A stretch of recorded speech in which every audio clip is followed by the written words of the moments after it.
seen as well as people get into the AI and these tools and the automation, which is all great. I highly encourage that, but actually not working on their culture and their people and their teams. Um, that's what I love about the Agile. It's really about the people working together to solve problems. So just curious what you've seen with that, the sort of team building aspect of getting technicians, engineers, everyone involved to collaborate together, strong teams. So I mean, there's an element of that. I believe that's sort of fundamental to proper operations of business. A lot of people like to lean into that, and I would agree. I wouldn't disagree with any of those statements. What I would also argue is and from my perspective, it's sort of table stakes, right? Like it's just you kind of have to just do that. Like I don't want to hold that up as a differentiator.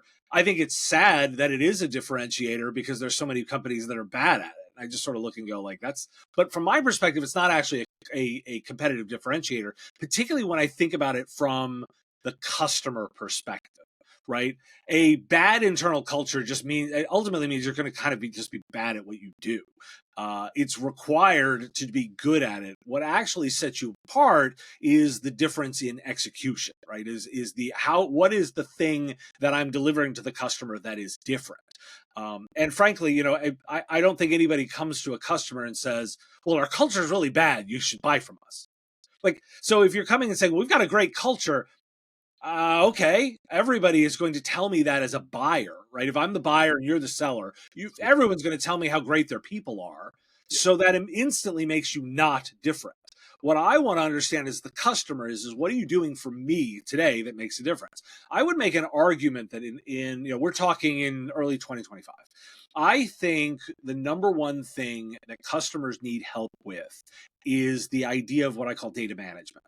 They have a ton of data, and most of it they don't know how to use, execute against, and do something useful with. I think that wraps up the space of workflows, making sure the data is moving correctly to the right people at the right time. What I'm most intrigued about from an AI perspective is the idea of being able to put people in touch with their data. The thing that I say, everyone talks about generative AI right now, and there's all kinds of red herrings on this. I think the one thing that's most interesting is we've built an incredibly useful summarization engine. It is really good at summarizing data. It can take a whole bunch of stuff and it can summarize it for you. And it tends to be really good at rearranging existing stuff, right? Yep. Not asking it to create new stuff. I'm asking it to rearrange stuff. But if you think about this from the reporting perspective, customers need to get information out of their piles of data. Generative AI is really good at rearranging information. Yeah. And so I should be able to go to my data and say, I need to know about our customer execution during this time frame, and I need to be able to pull out this set of data and find that for me. And it's quite good at doing that. It's better than a human in terms of speed. It may be equivalent to most humans on errors, right? So I don't necessarily assume humans are perfect at that either. So if you're pointing me at the right data set that I can then check, that's really good.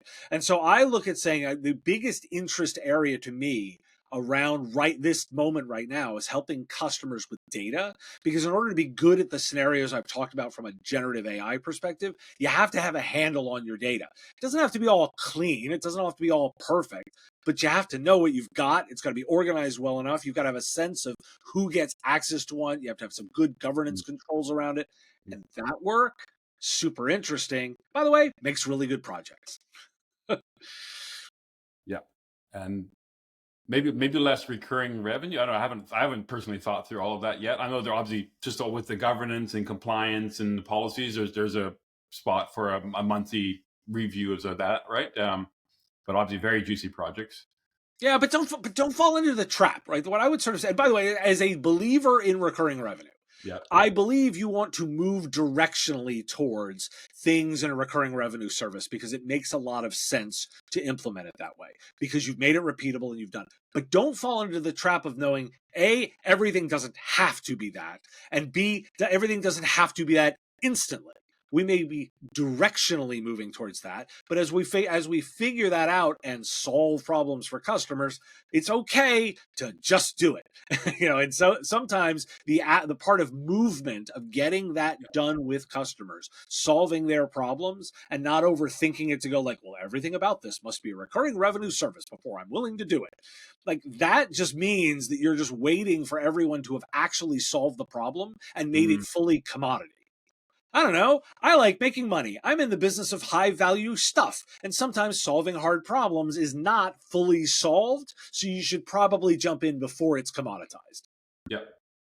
Yeah. And the other things will emerge. But it's got to focus on the client, getting the impact on them, and the other things will sort themselves out. They sort themselves out, right? And you will learn by repeating things what you can make into a system.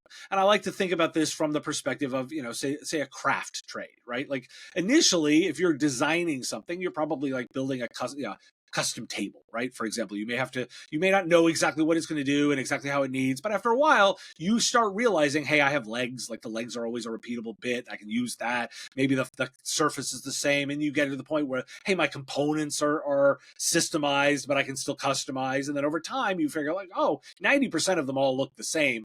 That's the bit that I can implement as a service. And on top of that, I'll customize it.